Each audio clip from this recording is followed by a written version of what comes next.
여러분 이삭의 이 축복 말씀이 어디에 있냐면은 바로 이제 그 28장서부터 28절서부터 29절에 보면은 이삭이 야곱을 축복을 합니다. 하나님은 하늘의 이슬과 땅의 기름짐이며 풍성한 곡식과 포도주를 내게 주시기를 원한다. 또 29절에 만민이 너를 섬길 것이고 열국이 내게 굴복할 것이며 또 네가 형제들의 주가 되고 네 어머니 아들들이 내게 굴복하며 너를 저주하는 자는 저주를 받고 너를 축복하는 자는 복을 받기를 원하노라 하면서 이삭은 야곱에게 큰 축복을 주십니다.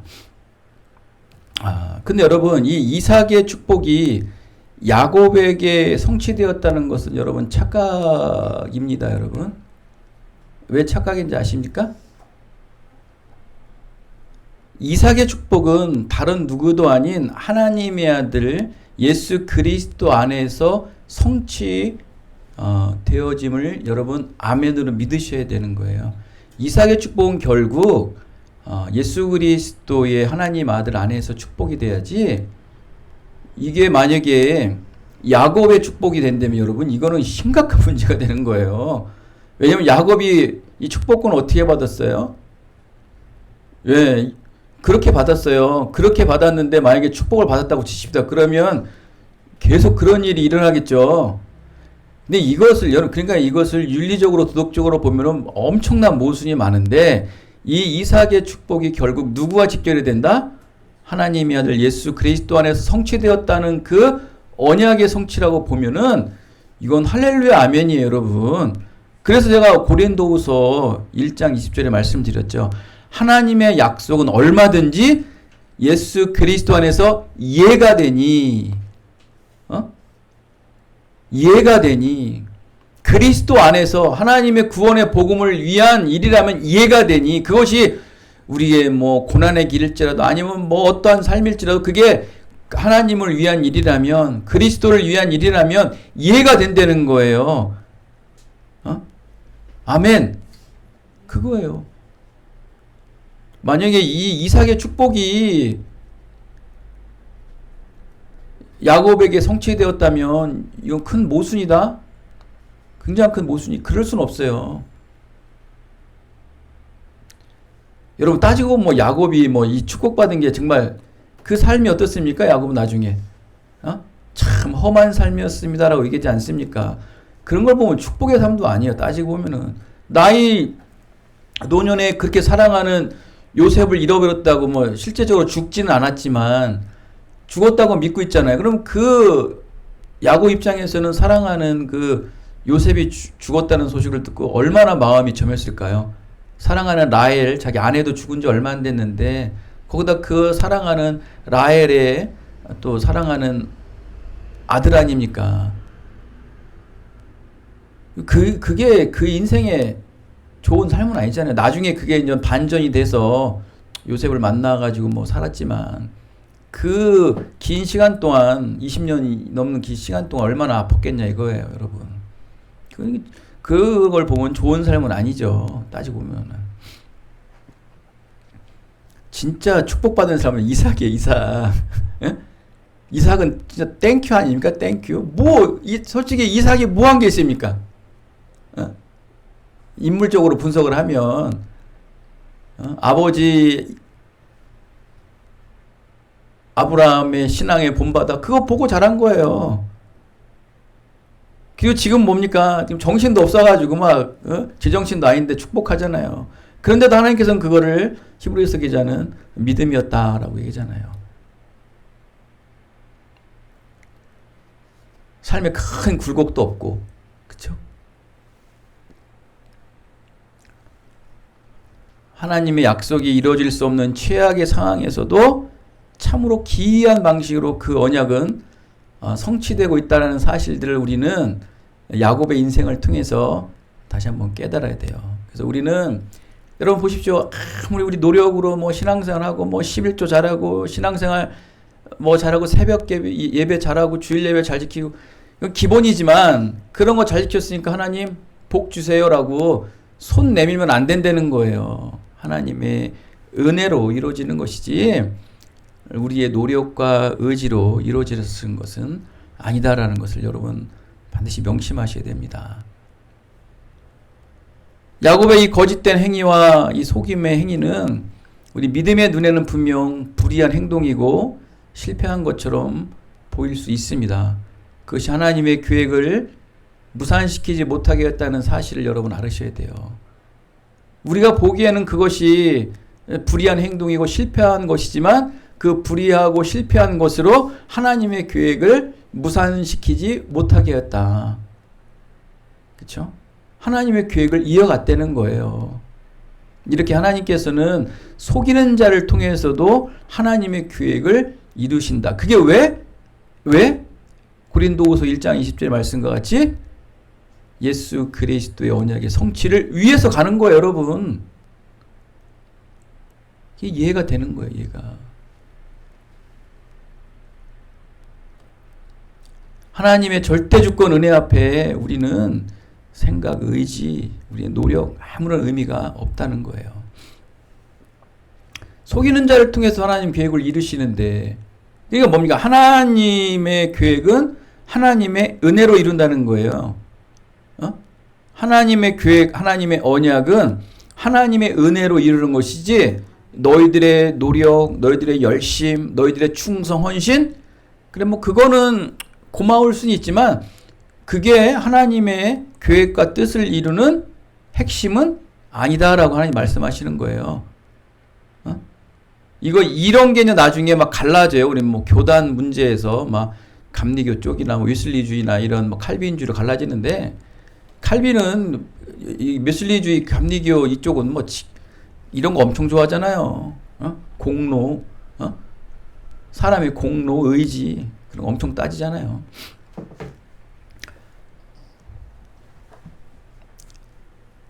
지금 야곱은 하나님 아버지를 속였고 육체의 아버지 이삭을 속였고 그의 형 에서를 속이는 삼박자 속임을 완성합니다. 트리플을 하죠. 아버지를 속이고 아버지 하나님을 속이고 육신의 아버지를 속이고 또 그의 형제를 속이는 뭐 속임의 삼박자. 대단한 사람입니다. 정말 야곱은. 그러나 결과적으로는 하나님의 말씀이 성취되어는 과정을 보여주는 말씀이에요. 이렇게 하나님의 계시된 언약에 따라 야곱은 언약 계승자로 선택되었고 에서는 축복에서 제외되고 맙니다. 하나님의 약속은 이루어질 수 없는 최악의 상황에서도 참으로 기이한 방식으로 언약이 성취되어지고 있다라는 사실을 우리는 다시 한번 일깨워줘야 되는 거예요. 우리의 의지, 우리의 공로 이런 걸 여러분 내려놓으셔야 돼요. 이게 여러분의 신앙의 가장 큰 방해자가 됩니다, 여러분. 이게 지금 새로운 지금 바리새인주의로 이게 지금 이 교회가 지금 성장하고 있지 않나요? 네오 바리새인주의로 가고 있어요, 교회가. 온 교회들이 지금. 이거 여러분 그거 구분하셔야 돼요.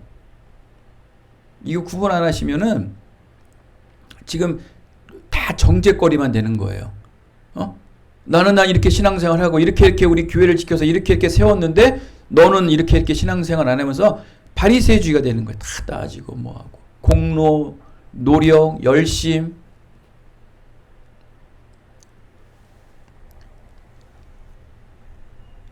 야곱은 아버지 이삭에게 축복받기를 마치자 바로 인전 에서가 바로 옵니다. 에서는 사냥하라고 한 사이에 벌어진 일을 아무것도 모르죠. 그런 상황에서 별미를 만들어서 아버지 이삭에게 들어가죠.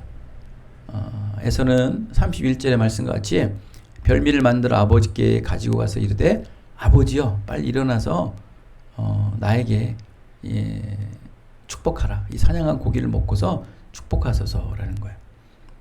마음껏 나에게 축복하라. 에서는 말합니다. 눈이 어두워지고 노쇠한 아버지에 대한 연민과 측은함보다는 오로지 아버지의 축복에 받아야 된다는 그 기대감밖에 없었던 에서의 모습을 이렇게 볼 수 있어요. 근데 이게 어찌된 일인지 아버지 이삭은 당황을 합니다. 에서의 그 말을 듣고 너는 누구냐라는 거예요. 너는 누구냐? 여기서 이삭의 이상한 모습을 발견하게 됩니다. 33절인데요. 이삭이 심히 크게 떨며 이르되, 그러니까 뭘 알았냐면은 자기가 지금 의심했던 게 맞았던 거야. 이렇게 야곱에게 축복을 하면서 야, 내가 정말 에서 맞냐? 손도 만져보고 목소리도 영 다르다 하면서 계속 그랬잖아요. 그래서 마지막에 좀 가까이 와봐라 하면서 냄새를 맡았을 때 에서가 입었던 옷을 입다 보니까 아, 네가 에서가 맞구나 해서 이게 축복 줄 수 있는 계기가 됐던 거예요. 그러니까 그만큼 이삭도 의심을 많이 가졌던 거예요. 그런데 맞겠지 하면서 이렇게 축복을 했는데 나중에 보니까 진짜 에서가 온 거예요. 그 말을 듣니 이삭 입장에서는 놀래 안 놀래요? 놀랄 수밖에 없는 거죠. 그래서 오늘 심히 크게 떨며 이르되, 그래서 여기서 떨다라는 단어는 여러분 이 히브리어로 하라드라는 단어인데 당황하여서 혼이 나간 상태 정도. 너무 심하게 떨면은 여러분 정말 멘붕이라 하잖아요. 우리 요즘에 혼이 나갈 정도로 이렇게 굉장히 크게 놀라고 당황한 모습이라는 거예요.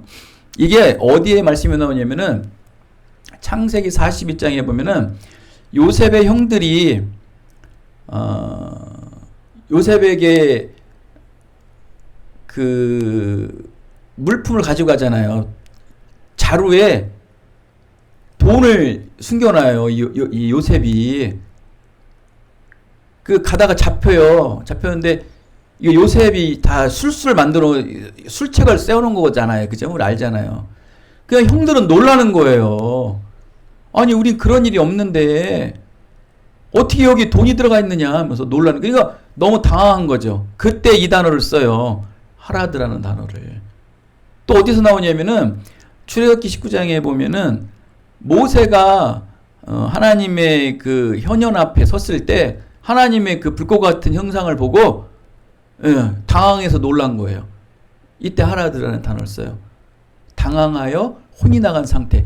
지금 이삭이 그런 상황이 됐다는 거예요. 얼마나 놀란 상황이 되었는지를 우리가 알 수 있죠. 먼저 에서는 막 통곡을 합니다. 왜 나에게 줄 복을 왜 저 사기꾼 같은 동생놈한테 줘가지고 저놈이 나를 팥죽으로도 팔아먹고 또다시 팔아먹는다면서 막 온갖 욕과 모함을 다하면서 분노와 억울함으로 막 엉엉 웁니다. 통곡을 하죠. 그것을 보면서 이삭의 마음이 편하진 않았겠죠. 그래도 뭔가 무슨 막 이렇게 하라드라는 단어를 써서 완전 영혼이 멘붕이 된 상태로 보면서 이렇게 멍한 상태예요. 아마 이삭은 하나님 말씀의 거룩함과 경외함으로 인한 영적 두려움에 밀려왔던 게 맞아요. 아, 하나님의 말씀이 맞구나. 우리가 잉태할 때 주신 그 말씀, 이 두 아이가 잉태되었을 때 우리에게 주신 그 말씀이 맞구나. 내가 영적으로 이렇게 어두워져 있었기 때문에 내가 실수했고, 이런 어떠한 영적인 두려움, 하나님의 경외함의 두려움들이 밀려왔던 거예요. 내 자신의 아버지 이삭이죠. 내 자신의 개인적 편애로 말미암아 장자인 에서에게 축복을 주려 했던 자신의 그 이기적인 행동에 사로잡혀 그만 하나님의 계시하신 언약의 말씀을 잠시 잠깐 잊어버렸던 이삭의 마음 속에 경외와 두려움이 막 밀려왔던 거죠. 마치 여러분 고초받으시는 예수님을 눈앞에서 보고 있으면서 이 두려움과 공포 때문에 주님을 3번이나 부인한 베드로가 새벽닭 울음소리에 주님의 말씀이 생각나서 정말 통안의 눈물을 흘리며 괴로워하는 모습들 우리가 알 수 있지 않습니까? 이삭도 마찬가지예요. 말씀이 생각난 거예요. 말씀이 생각나지 않았던 것은 너무 에서를 편애했던 거기에 이제 사로잡혀 있어서 하나님께서 잉태할 때 우리에게 주셨던 그 언약의 말씀을 잊어버린 거예요. 근데 그것이 생각날 때 이렇게 심히 영혼이 떨리는 마음까지 갖게 되었다. 두려움을 갖게 되었다. 베드로도 마찬가지로 하나님의 말씀이 생각났을 때 통곡하고 회개했다. 얘도 뭐 똑같은 상황이에요. 하나님의 말씀이 생각이 나서 그만 사무치듯 떨리는 두려움과 경외 앞에 어떤 말도 할 수 없는 처연한 마음. 완전히 이건 자복하는 마음이에요. 뭐 변명 가치도 없는 거예요, 그냥. 여러분 그런 경우 없나요? 살면서 하나님의 말씀 앞, 하나님의 말씀대로 살지 않았다가 그 길이 막혔을 때, 그리고 모든 것이 다 털려가지고 빈털터리가 됐을 때 하나님께서 찾아와서 거봐라 이놈아. 그때 여러분 무슨 할 말이 있어요? 아무런 할 말이 없죠. 하나님의 경외와 두려움만이 더 사시나무 떨듯이 더 떨리는 거예요. 집 나간 탕자도 보십시오. 자기 뜻대로 살다가 탕진하다 보니까 뭐 자존심이고 뭐가 없잖아요. 다시 아버지께로 돌아가면서 그냥 순한 양과 같이 그냥 살아갈 수밖에 없는 모습. 이삭도 지금 이렇게 돼버린 거예요.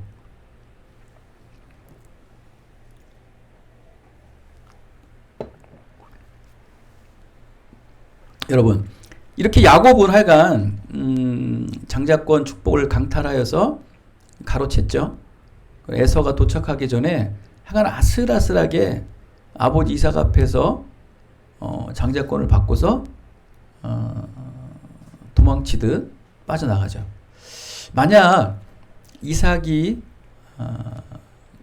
축복이 좀 더 길어졌다면, 에서가 만약에 더 사냥을 빨리 끝내서 일찍 돌아왔다면 어떤 일들이 벌어졌을까요? 뭐 불과 같은 에서의 입장에서는 뭐 난리가 났겠죠. 정말 살인도 났을 거예요. 그죠?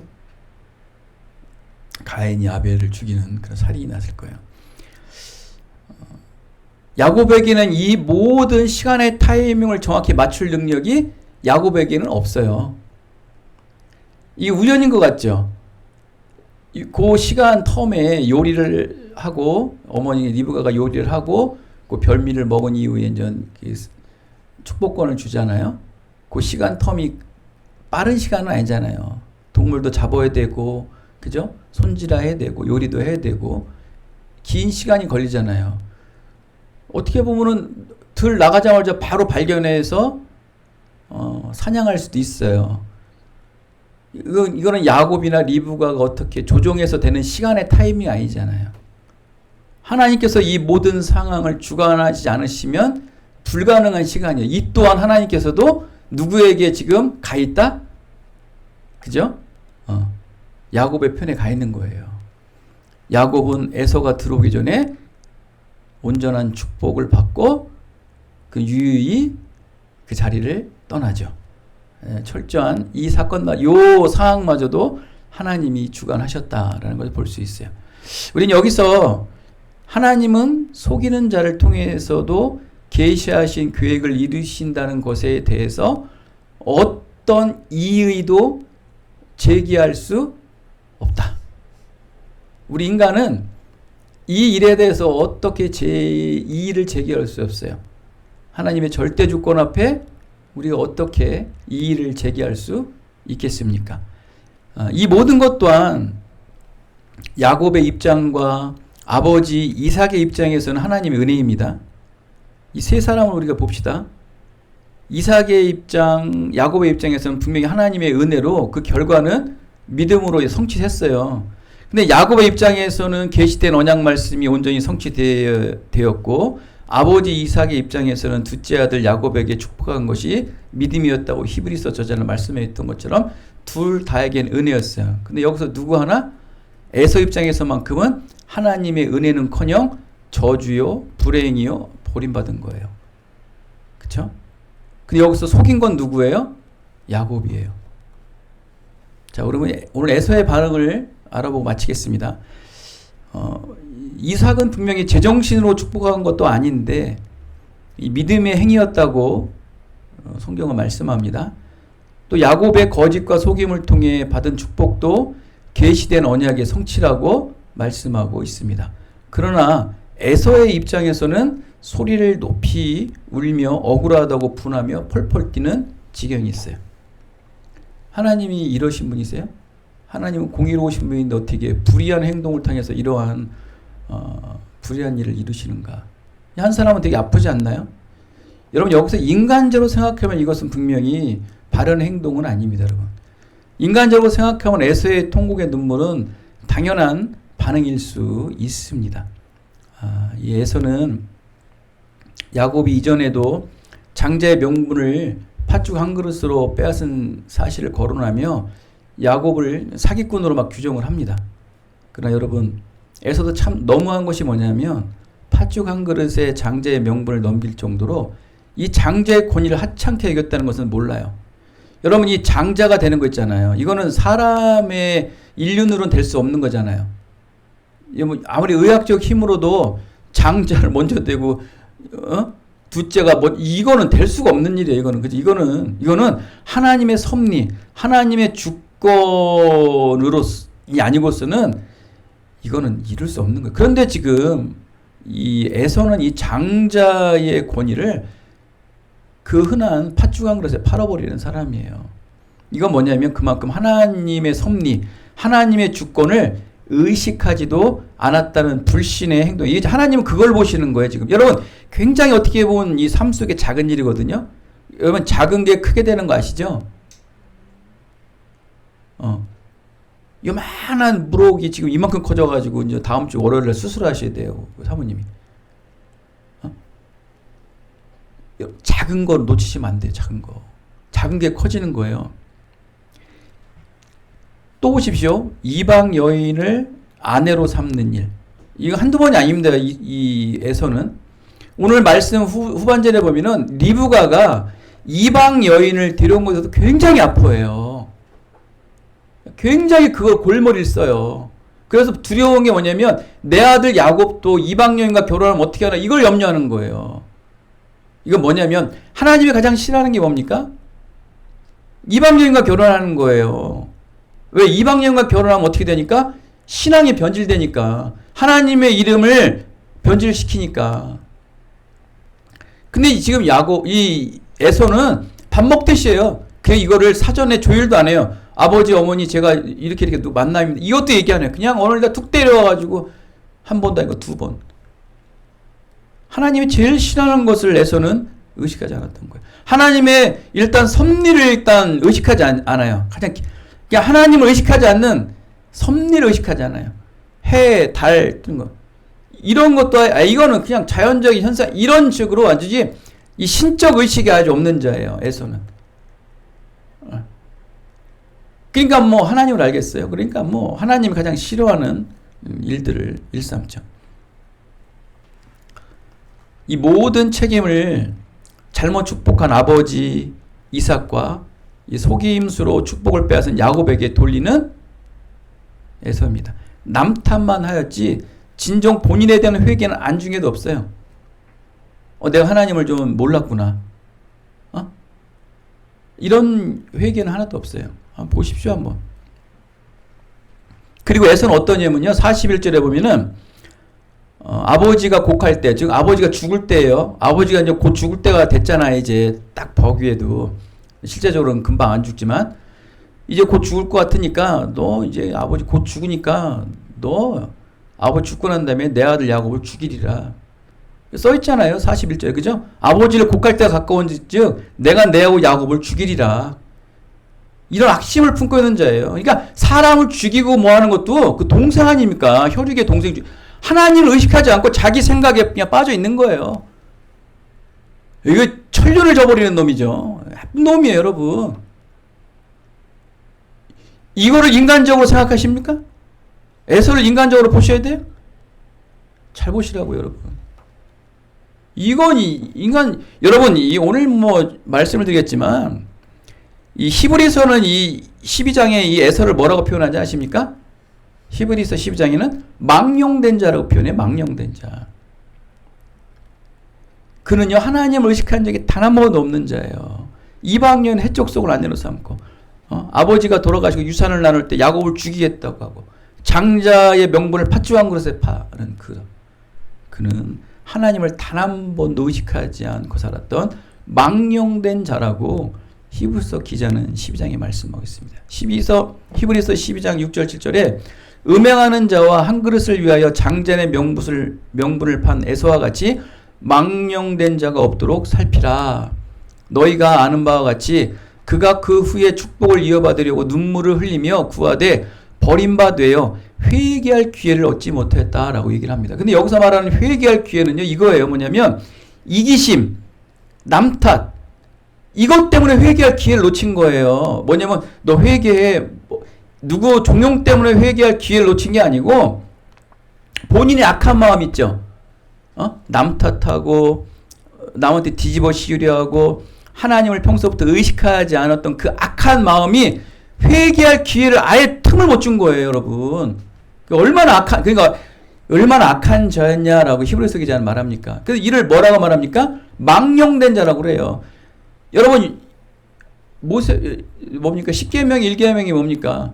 내 이름을 망령되게 하지 말라고 그러잖아요. 1계명이에요. 근데 이 인간은 하나님의 이름을 망령되게 한 놈 아닙니까? 이런 에서를 하나님께서 왜 축복을 주십니까? 당연히 야곱을 통해서 막으셔야죠. 근데 그 행위가 비록 불의한 행위다 뿐이지. 근데 그걸 갖고서 왜 자꾸 인간적으로 인본적으로 이걸 보냐는 거예요. 하나님의 은혜로 봐야죠. 여러분도 그렇게 정의롭고 깨끗하십니까? 여러분도 정의롭고 깨끗하세요? 얼마나 정의롭고 깨끗하십니까? 새벽 예배 한번 나와 보셨어요? 정말 10일 척풍이나 난 떼어먹으셨어요? 여러분 생각 모든 음욕도 품지 않고 악한 생각도 안 품고 그렇게 선한 생각 가지고 있으세요? 뭐가 깨끗합니까, 여러분? 누가 그러대, 이런 거 따지면서 하나 하지도 않으면서 선하고 이롭네.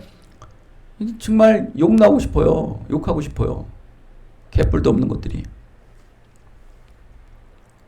여러분, 오늘 이 30절, 40절의 에서에 관한 입장은요, 동정하지 말고 불쌍히 여기지도 말라고 그러는 거예요. 에서를 동정하지도 마시고 에서를 불쌍히 여기지도 마세요. 이것을 에서를 보고서 타산지석 삼으라는 거예요. 우리에게 믿음의 사람들에게 타산지석 삼으라. 본을 보라 해요. 본을. 저런 본은 안 좋은 거다. 에서와 같이 살지 말라는 거죠. 에서같이 살면 에서같이 된다는 거예요. 그의 상황은 인간적으로 세속적으로는 슬플 수 있고 부도덕 있으나 그는 부도덕적이고 불경건한 태도 때문에 회개할 기회를 찾지 못했어요. 에서의 통곡하는 눈물을 동정할 수 없고 불쌍히 여길 수 없는 것은 그의 이기심이 좌절했기 때문이에요. 이기심으로 좌절했기 때문이다. 에서는 자신이 저지른 잘못에 대한 진정한 회개는 없이 도리어 동생의 번영을 질투하고 남 탓하는 이기심 때문에 회개할 기회를 놓쳐버린 거예요. 원망 불평만 하는 거예요. 그냥 뭐 때문에 그냥 사람만 만나면 야 누구 때문에 이것 때문에 회개할 기회를 얻지 못하는 거예요. 여러분, 그런 일이 무지수 많죠. 여러분 주위에 사람들 보면은. 여러분도 그렇잖아요. 진정한 회개는 죄를 돌이켜 하나님을 바라게 봐야죠. 하나님 입장에서는 무엇인가? 그래, 억울한 일 당했어요. 하나님 입장에서는 무엇인가? 왜 나에게 이런 일을 주시는가? 하나님을 바라봐야죠. 에서는 남 탓하는 이기심으로 저주의 삶을 살게 되는 망령된 자의 삶을 살아갈 수밖에 없는 거예요. 이렇게 하나님의 뜻은 실패든 성공이든 오래 기다림이든 모든 것이 예라할 수 있는 것이 믿음입니다. 그래서 에서는 모든 남 탓하고 자신의 죄로 인함으로 회개하지 않은 자가 되어버린 거예요. 사랑하는 여러분, 에서는 리브가와 야곱이 저지른 불의한 일의 피해자였습니다. 그러나 에서는 하나님 입장에서 망령된 자였어요. 이를 증명하듯 하나님을 전혀 의식하지 않고 자기 힘만 믿고 살았기에 절대 하나님의 언약을 계승할 자격이 없었던 자였죠. 이에 반해 리브가와 야곱의 행위는 분명 어리석은 범죄 행위였지만 하나님은 악을 선으로 바꾸시는 그 일을 통해 이삭의 언약 계승자 자격이 없는 에서를 막으십니다. 하나님은요, 비록 우리가 악을 행했더라도 그걸 선으로 바꾸시는 분이세요. 아멘도 안 하세요? 이렇게 하나님은 어떤 상황에서도 하나님의 뜻을 반드시 이루시고 성취하시는 분이라는 거예요. 하나님의 약속이 이루어질 수 없는 최악의 상황에서도 참으로 기이한 방식으로 그 언약은 성취된다라는 것, 다시 한번 오늘 시간 말씀을 통해 깨달으시기 바랍니다. 그리고 오늘 본문에 등장하는 모든 인물은 하나님 보시기에 의로운 행위를 한 자가 단 한 명도 없습니다. 이삭도 마찬가지입니다. 리브가도 마찬가지입니다. 아무리 그들이 믿음의 사람이라고 칭송을 받았을지라도, 언약을 성취한 야곱이 있을지라도 그 또한 의로운 행위는 한 사람이 없습니다. 그리고 하나님 보시기에 이들이 만약에 의로운 행위를 했을지라도 하나님 보시기에 의인들이 아니에요, 그들은. 그러나 최소한 하나님을 의식하고 자신의 한계를 인정하는 자가 하나님의 은혜를 받을 수 있었다라는 거예요. 이러한 불의함 속에서도, 의롭지 못한 행동 속에서도 그래도 늘 그들은 하나님을 의식하였고 자신의 한계를 인정하였고, 그렇게 하나님의 은혜를 받을 수 있는 통로가 열려 있었다. 그러나 에서는 하나님 의식하지 않았어요. 하나님의 은혜를 받을 통로도 아예 막혀 있었어요. 하나님 지금은 또 살아 계셔서 역사하신 하나님을 인식하시고 또 의식하며 하나님의 도우심만을 늘 간절히 구하는 여러분을 찾고 계세요. 하나님의 긍휼을, 하나님의 은혜를 늘 체험받으셔서 여러분의 노력과 여러분의 의지로 살아가는 것이 아닌 오직 그리스도의 언약의 성취를 위해서 아멘으로 이루어내시는 여러분의 모든 인생의 삶이 되시기를 예수 그리스도의 이름으로 축원드리겠습니다. 하나님 감사합니다. 오늘도 말씀을 통해 은혜가 되게 해주시고